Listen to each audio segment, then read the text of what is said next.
बोलिए आनंद कंद भगवान की जय। मित्रों, समुद्र मंथन की कथा का ये 8वां भाग आप लोगों के सामने प्रस्तुत कर रहा हूँ। परम श्रद्धेय आदरणीय गुरु जी श्री गणेश प्रसाद तिवारी नए द्वारा रचित ये ब्रह्म लीला सदग्रंथ से कथा चल रहा है। स्वर्गलोक पर दैत्यों का आक्रमण, इंद्रासन छीन लिए जाने के बाद इंद्र देवताओं सहित ब्रह्मा जी के पास जाते हैं। वहां से ब्रह्मा जी सभी देवताओं को साथ लेकर वैकुंठ की ओर नारायण के पास प्रस्थान करते हैं। समुद्र मंथन की योजना बनाई जाती है। दैत्यों को राजी करने के बाद समुद्र मंथन प्रारंभ होता है। मंदराचल पर्वत को मथानी और वासुकीनाग को रस्सी के रूप में बनाया जाता है। मंदराचल पर्वत अपने भार के कारण धरती के समुद्र में धंसने लगता है। नारायण ने कूर्म कच्छप अवतार लेकर उस मंदराचल पर्वत को स्थिर किया, अपनी पीठ पर रख लिया और उस मंदराचल पर्वत को स्थिर कर दिया। देव और देव, दानव और देवता मिलकर मंथन फिर प्रारंभ किया। मंथन फिर प्रारंभ किया।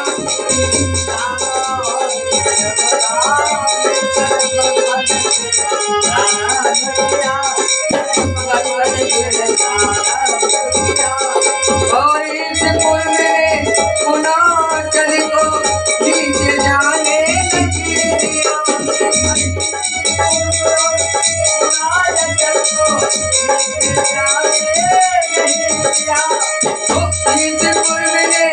पुनाचल को नीचे जाने नहीं दिया।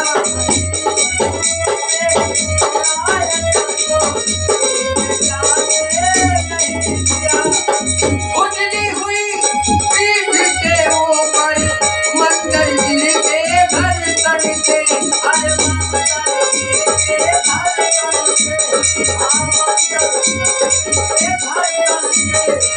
वहाँ भी शोभन सागर जल में कूर्म देव के घर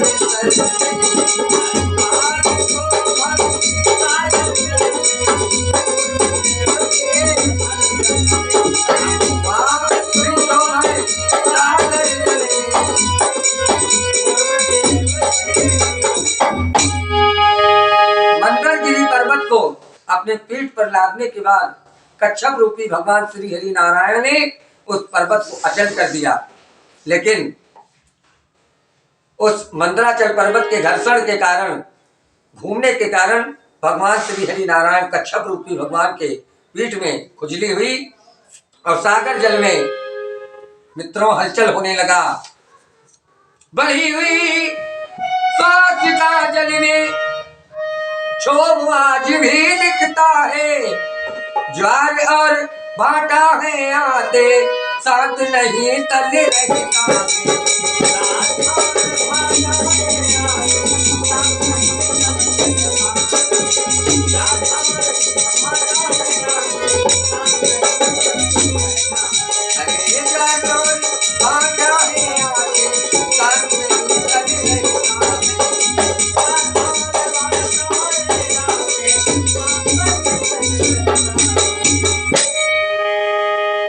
नारायण के कच्छप रूपी उस शरीर पर मंदराचल पर्वत के घर्षण से के कारण जो खुजली हुई, तो जब भगवान विष्णु ने अपने आप को स्थिर किया और उस मंदराचल पर्वत को सही किया पीठ पर, उस उथल पुथल के बाद आज भी मित्रों वो ज्वार और भाटा समुद्र में हमेशा उसका तल स्थिर नहीं रहता है, चलता रहता है।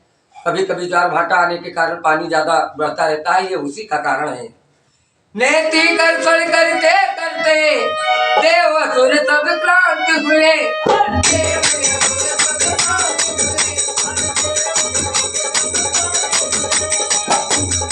नेति कर्षण करते करते देव असुर सब क्रांत हुए।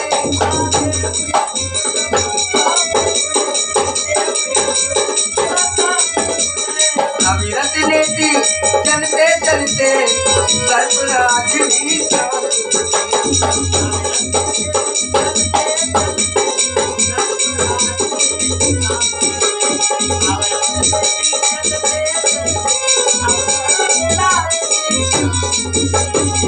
कहने लगे रहते सब मिलकर अमृत नहीं कर सकता, अमृत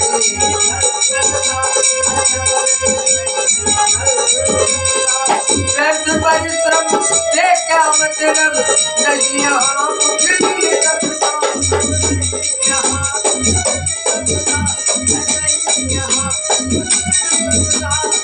ब्रह्मदेव बोले, ब्रह्मा बोले, धरती से कर सुधा निकलने वाली है,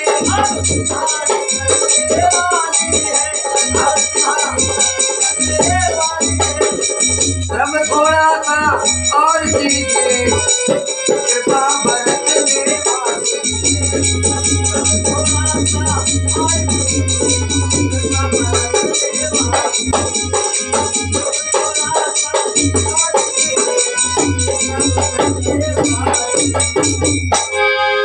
उस मंदराचल रूपी मथानी को और वासुकी नाग रस्सी को चलाते चलाते चलाते चलाते और कर्षण करते करते देवता और दानव दोनों क्लांत हो गए, और उधर नागों के राजा वासुकी भी उस मथानी में चलते चलते बहुत ही थक गए।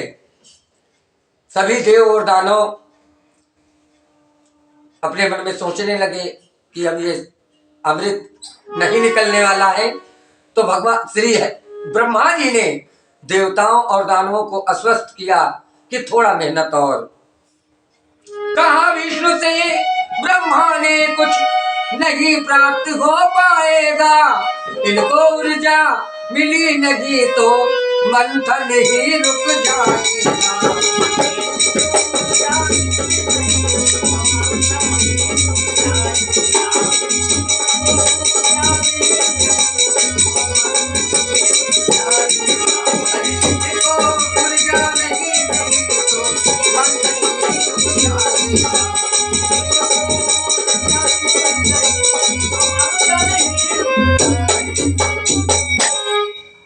ब्रह्मा जी ने देवताओं और दानवों को आश्वस्त तो किया, लेकिन खुद भी ब्रह्मा जी विष्णु जी के पास कहने लगे, नारायण लगता है कि अमृत निकलेगा नहीं, और इस प्रकार तो देवता और दानव दोनों निराश हो गए, तो ये समुद्र मंथन ही रुक जाएगा।